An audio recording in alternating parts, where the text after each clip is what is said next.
As parents and entrepreneurs, it can sometimes be really easy to let the guilt of all the things you could be doing better overwhelm you. So in this episode, we're going to talk about some of the things you can do to actually not let that guilt get to you and ultimately overcome it. Are you frustrated by a lack of momentum in your business? Tired of putting in long hours doing what everyone says you should and still not making money? Sounds like you're ready for Lifestyle Builders. We'll help you get back on track, taking action, and seeing results. Head over to joinlifestylebuilders.com today to get started. All right, today is a really important topic. And I say that because I think you and I have both experienced some of these typical types of parental guilt over the years. And I know talking to other entrepreneurs that a lot of other people do as well. Well, and like we're talking specifically about parental guilt today, but you're going to see a lot of the things that we discuss just come as being entrepreneurs in general. Mm-hmm. Because one of the things you're going to find is that when you become a party of a certain class, whether it's being in a relationship, whether it's being parents, whether it's being an entrepreneur, or all of those together, that people that, are either in that class or are outside of that class all have their own opinions on how things should be. Mm-hmm. And especially, like you said, with social media and everything else that comes up, it can be so easy to then compare ourselves to one another, to let people's opinions second guess on like whether we should be, following what they're doing or whether we're doing it right. Because let's be honest, especially if you're a parent, you don't know what you're doing. No. You're trying to figure it out along the way. Much the same thing as like when you're starting a business, like you're trying to figure a lot of it out. And these outside pressures can be very overwhelming. Yeah, and just a lot of judgment. The internet has made it so easy for us to judge each other without truly knowing of another person's circumstances or even knowing like anything at all about that person. And, it's hard because you want to belong. You want to be a part of things and you do want the advice. I mean, as a new parent, sometimes you just don't know. So you're looking for answers, but it can also be really, really hard to sift through all the answers to get ultimately what you need without all the fluff and all the extra judgment on the side. Yeah. So, I mean, obviously, if you're a parent, this is a perfect episode for you. If you're not a parent, I'll tell you, a lot of this stuff is still going to apply. But if you don't feel like it will, you can always skip this episode over. But, this has been, I think, something that not only we've experienced, but we've also heard from numerous other parents of just the challenges in general that come with this. Yes. And we've also talked about building out and doing separate episodes specifically around mom guilt and dad guilt, because there is a lot of differences in those areas. And even just splitting yourself out into like the mom groups or the dad groups, sometimes it can be a really good thing. And other times it can be really, really frustrating and hard to deal with. So we will definitely be doing separate episodes on those as well. Absolutely. So you want to kick this thing off? Like, yes. What do we want to start with here? I want to start with the all-time favorite saying when people talk about parenting, and it takes a village to raise a child. That statement is so very, very true in a lot of ways because it does take support from outside sources, especially if you're first-time parents. Like you said, you don't know what you're doing. You're trying to figure this stuff along as you're going along. You're not getting sleep. You are maybe having to go back to work because your maternity leave's over. It's just a very, very different experience that can be rewarding and also challenging. So having that support system around you is essential. That being said. Well, I was going to say, before you go further, a couple things I just want to talk about here. So one, if you're not parents yet, but you're planning to, have kids in the future, this is a key consideration. Mm-hmm. We, like one of the things we always talk about with people, we start them out by saying like, what do you want your life to look like? One of the key pieces of that is like, where do you live? Mm-hmm. And then, also what things are important to you. So these are all important considerations because we've had so many people that have, like, for example, moved across the country because they wanted to live in a certain area. But then when they became parents, they're like, well, suddenly I'm an entrepreneur. Now I'm a parent, but I don't have friends or family around to support me and help take care of the kids. And it's really challenging. And we know several of those people that have actually moved back to be around family to get that support. Yep.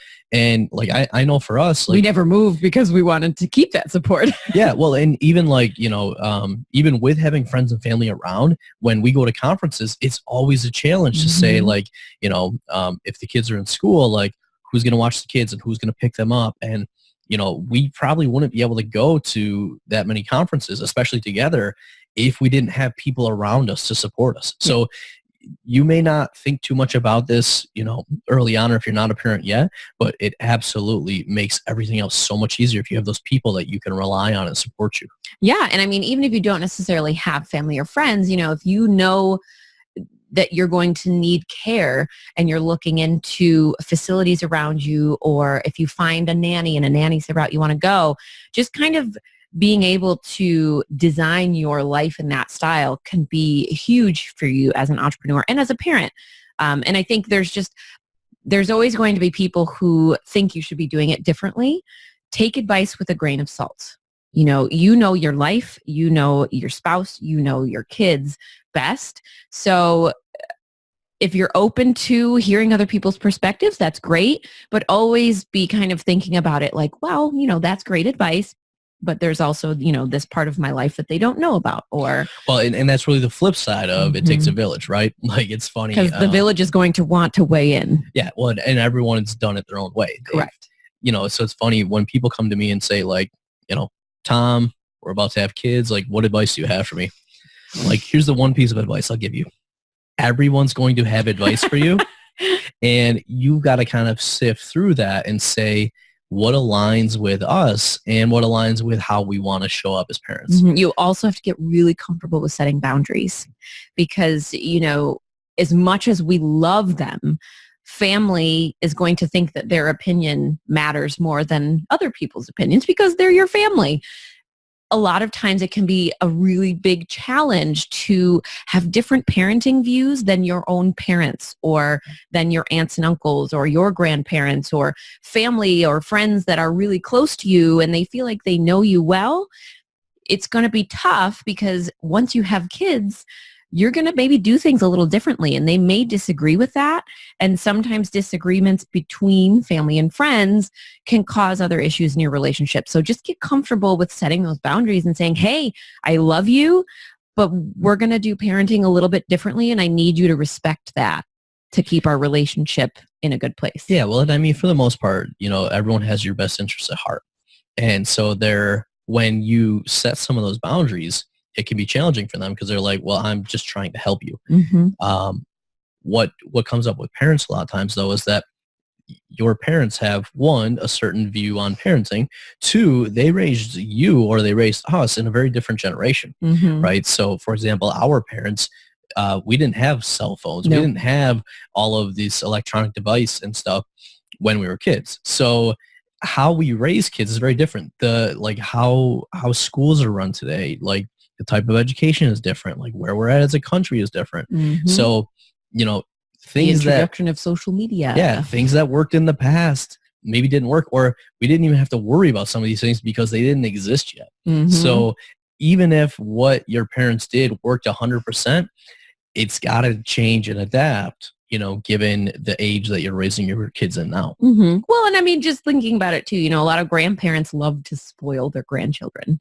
I'm seeing this from personal experience. Our parents love to spoil our children.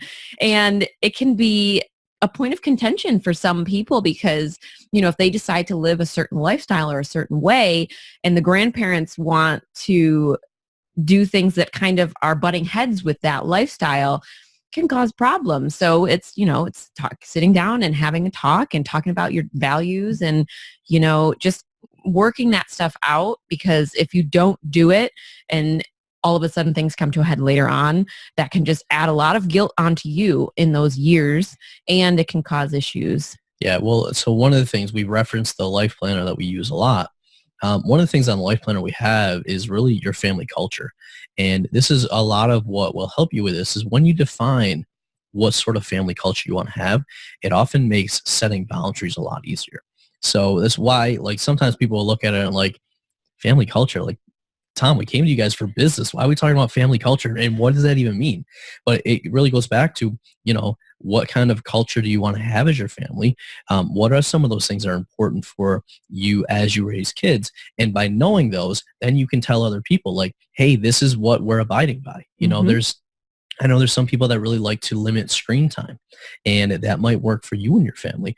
There might be other people that are like, screen time is good because that's what kids are experiencing today, and they need to know how to use computers and all of that. Mm-hmm. So by understanding what kind of culture you want your family to have, then you can start defining these boundaries on what makes sense for you. Yeah. And I want to jump to something that we just mentioned quickly in the beginning there, but that was social media. And I think a lot of us as parents are feeling a lot of the outside pressures that maybe our parents never felt because social media is worldwide. So now we're jumping onto Facebook, we're jumping onto Instagram, we're on Pinterest, and we're seeing all of these picture perfect views of other people's families, of how they're living life, of how they're raising their kids, of how their kids are awesome, blah, blah, blah, on and on. And it can be really hard to turn that off. In your own head, as you're seeing other people, you're comparing your life to theirs. Now you're sort of letting those expectations of other people like wiggle their way in to your brain. And let me tell you, expectations are a huge creator of guilt, feelings of guilt. Because if you're letting other people's expectations dictate what you think you should be doing. Outside expectations are really the key there. It's important for you, like, to have along your with own. have your own expectations. But yeah, letting other people put their expectations on you, or you feel like you've got to live up to those expectations, are really what cause a lot of that. Yeah, I'll use an example from personal experience. Pinterest-worthy birthday parties. I mean, if you're listening right now and nodding your head, I know you know what I'm talking about. You see all of these craftily created kids' birthday parties with a theme and all of the decorations and all the cutesy little food names, because everything has to have a name that goes along with your theme, and, just elaborate birthday parties that when we were little, that didn't exist. There was no Pinterest. There was no, oh, hey, so-and-so had a birthday at Pizza Hut. Like, that was cool. I'm going to do that. No. Now we're all seeing these perfect images of birthday parties, and us super moms, I'm going to speak for myself here, feel like we have to live up to that every time we throw a birthday party for our kid. Mm-hmm. And let's talk about what happened recently. Let's talk about what we did to break the cycle. Absolutely. So, one of my things is, like, we had a couple episodes ago where we talked about optimizing like your work environment, and we talked about Marie Kondo and how this whole like movement of like simplifying and like sparking joy. And I challenged you this year, where historically we've always done birthday parties out at places and that type of thing. And I said, let's just do a birthday party here. Like you said, like when we were kids, we always had birthday parties at our house. And I'll let you share your opinion. Our kids loved it. Oh, they had the best time. I just remember sitting back at the end of our daughter's birthday party, and I was just like, our kids had so much fun. And like, I was joking, one of the other kids had so much fun, he didn't want to leave, that we had to promise him that he could come back and have a play date here in the future so that he and his poor mom could leave. Yep. And so I just love that, because it just went to show that like, we didn't have to spend all this money or do all these elaborate plannings. Our kids, and like the birthday party was just playing. And so we had set up to we didn't even get to do most of our theme, which was games. Yeah. It was supposed to be a game party. We were going to have them play games. And one of the coolest things they did was I built a fort in our home theater, and they were like building a ball pit in there, and they were just being kids. Yeah. And it was awesome. Yeah. I mean, I have fallen into the what's the word? The beauty of convenience, which our society and our culture has cultivated. And having birthday parties at other places is just easier, because you don't have to plan anything. You pick the date with the place. They do the setup. They do the takedown. The kids get to play for so many hours. They include the favor bags. Like, everything's included usually. The problem is they charge an arm and a leg. So you're paying hundreds of dollars for a kid's birthday party, which doesn't really sit well with me, because I would rather buy them things they need or want or create experiences that they're going to remember forever than just going to some place and having their birthday party. Well, and the flip side of that too, or I guess related to that is, as our kids have been getting older, our daughter's now 7, our son is 3.5. One of the things we're constantly looking at is like money and making sure they understand what money means. And when we always are having party, actually, I remember when we shared this with our daughter that we were going to have it here. She's like, well, no, mommy, I want to have it out at this place.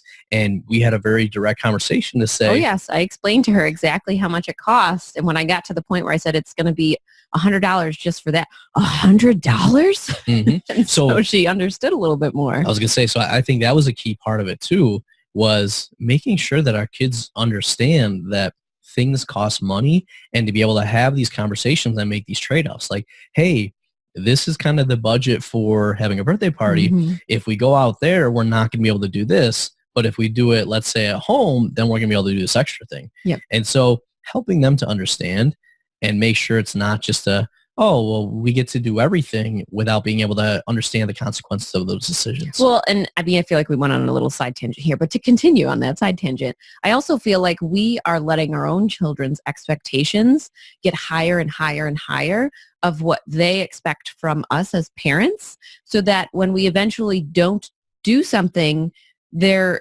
more disappointed and let down than they should be, because we have let those expectations of what they see happening around them kind of become clouded over. Like they just expect a huge birthday party now. Yep. Whereas I feel like if we had set those earlier on, or we're setting them now, obviously, kind of saying, here's what it is. It's your birthday. We want you to have a great time, but we're going to find some different ways to do that without spending hundreds or thousands of dollars, and anywho, this is my little piece as well, because it's something that I know happens with a lot of other parents too. Like your kids expect, once you do it a couple times, they expect, they fall into that routine. You've got to break the cycle and get them involved more in what happens in your family. Yeah. Well, so kind of stepping back, the first point was, it takes a village, and obviously we talked through it of parenting. Same thing when you're an entrepreneur, and especially if you're both, right? You need to have support from people around you, but you also need to kind of take that with a grain of salt and really do what works for you. When it comes to social media, part of it is comparing, like being parents, same thing as entrepreneurs, right? Like social media, like I forget where I originally heard this, but like social media is like the 1% of curated content that everyone wants you to see. And what you have to realize is that there's the other 99% that we all go through, but most people don't show. So whether it comes to, being a parent or your business, you have to realize that what people are showing you is the best of that. Yes. Right. Like, I was at a conference recently, and I overheard 2 people talking, and one guy was a photographer and the other guy was asking him questions. And he's like, well, how many pictures do you take during this event? And the guy was like 30,000. And he goes, well, how many do you actually show and kind of give to the event? And they're like, well, a couple hundred. So if you think about that, and let's apply this back to like our lives, this photographer takes 30,000 pictures, but only shares a couple hundred. And those couple hundred are the curated top ones that you want to see, right? It's the same thing with social media. Like everyone's sharing that top curated piece, not everything else. Yeah. Well, it reminds me of the selfie thing, where it's like the on average number of photos you need to take to get a good selfie is like 7. Oh yeah, well, like 7 pictures of yourself before you get one you deem respectable to post. Well, on if social. You've seen those commercials, not that I watch a lot of TV, so I don't even know how I saw this commercial, but if you see those commercials for some Hulu. of the newer phones, now what they have is like the perfect picture mode, and they take like 30 pictures to get the one that like works, right? So it's the same type of thing. Yeah. So I think what it kind of comes down to is, as a parent, you ultimately know your kids best. You are there with them all the time. You are raising them with your spouse, or if it's just you. So have the conversation, whether it's with yourself or with your spouse, about how you want to raise your kids. Like, talk through those family values. Talk about your family culture. Talk about the kind of life that you want to have, so that as you're going through all the ages and stages and all the struggles, you're on the same page about how you want to raise your kids, and all that outside noise is easier to repel away from you. Well, I was going to say, I think that's been the biggest thing. I think that's been the biggest thing for us is, we've always had those conversations. And I know I've always gone into them curious as to like, hey, what would you do in this situation? Or, what do you want our kids to do along this? And because we talked about it, then from my perspective, it was like, well, we decided on it. So, with all due respect, I don't care what your opinion is. Mm-hmm. I'll, when I say you, I mean like other people. Yes. Just to clarify. But yeah, like, it's like, listen, I'll take it in, I'll listen. But guess what? We have essentially a wall around how we're going to do this. Mm-hmm. And if something else makes sense, we'll discuss it and we'll pull it in. But I know, at least for me personally, that's made it so much easier because we've agreed on how we want to raise our kids. And then, and I know you're different, mm-hmm. but, then it's like, oh, we agreed. So I really don't care what other people do. Yeah. And it is, but for me, personality wise, it's a little bit harder to not care what other people think. But when it comes to our children, that's by far my easiest area of being able to shut down any outside perspectives, because I'm a very protective mom. So I kind of just have always had this idea of, hey, this is how we're going to raise our kids. And when we got together, it was very similar. So luckily for us, we don't have a lot of disagreements on that. But when we do have something happen, it's just, we talk to each other, we kind of figure out how we want to handle it.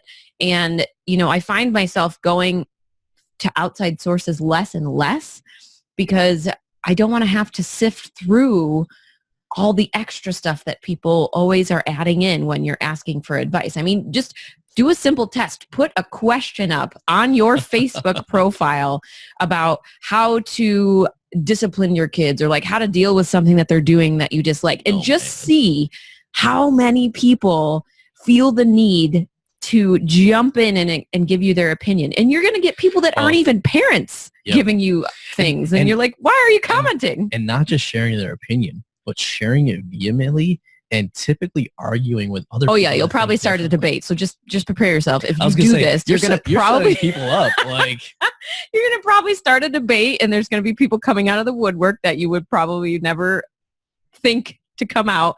So don't do this if you are hesitant at all to read other people's thoughts. But it's a really good example to see, like, hey, this is the types of things you're going to see when you are looking for advice on topics in any way related to parenting. And the same sort of thing happens with business. I mean, they're very coinciding. I don't know what the word I'm looking for is there, but they're side by side. Like, it's a lot of the stuff will happen. Parallels. Thank you. They're very parallel. Well, and like to that point, what I've seen as well is when you have those conversations, whether it's in parenting or in business, and you're clear on what you want it to look like or what you want the outcome to look like, then when you seek the outside sources, it's so much easier to say, that aligns with what I'm looking for, so I'm going to let it in, mm-hmm. or that doesn't, so I'm not even going to really worry about it. What I've found is that the people that don't initially define what they want, it's then challenging because everything comes in and you get overwhelmed. Yeah. And then it's so difficult to figure out what you should do because you don't know which things are going to help you do it the way that you would like it to be done. Mm-hmm. Yes. So, actions for today. Okay, I'm going to start this off. So I want you guys to go to the show notes page at tomandariana.com/111. And we're going to have a link to the life planner on there. Now, this is a free thing that we're just going to give to you guys. It's a 2-page document. But what it does, we talked about that family culture piece. It gives you some guiding questions and some guiding boxes to fill out to really think about what you want your family to look like. And I want you guys to spend some time thinking about, like, what do we want our family dynamics to look like? Like for us, for example, we want our house to be the house that anyone can come to, right? We want our kids to be able to make their own decisions. So we're going to ask them questions and kind of support them in making a decision and then like lead them. Mm-hmm. So I want you guys to go fill that out and then have a discussion, with your spouse and start thinking about, how is it that we want to raise our kids and what are some of those boundaries or guidelines that we'll use so that we can raise them in the way that we want. Yes. And I just want to add a quick note in that I forgot to add before was if you are struggling with overwhelming feelings of guilt, don't be afraid to ask a professional for help sifting through all of that, because absolutely, there is so much that stems from those feelings of parental guilt and they kind of like stick their fingers into every part of your life. And it can be really hard to get through the day sometimes if you're just constantly overwhelmed with guilt. So don't hesitate to reach out and ask for help if you're feeling that. Well, and to that point, like if you guys have been listening to the podcast at all, you'll know that last year, one of the biggest things we did, our theme was like, let's put ourselves first. Mm-hmm. And we reached out for professional help in our marriage, in our businesses, in our individual life. Yeah. Like, and what we found was that the more you ask for help, in those things, just how much easier it makes everything. So I'm so glad you brought that up. So on that note, my action for today is to define who's in your village. So just kind of think about, it can be friends, it can be family, it can be other entrepreneurs that you've met online. Because one thing that is helpful is finding people that are going through similar things as you. So if you're an entrepreneur and you're a parent, finding other parent entrepreneurs can be really helpful when you're struggling through challenges that are very specific to us.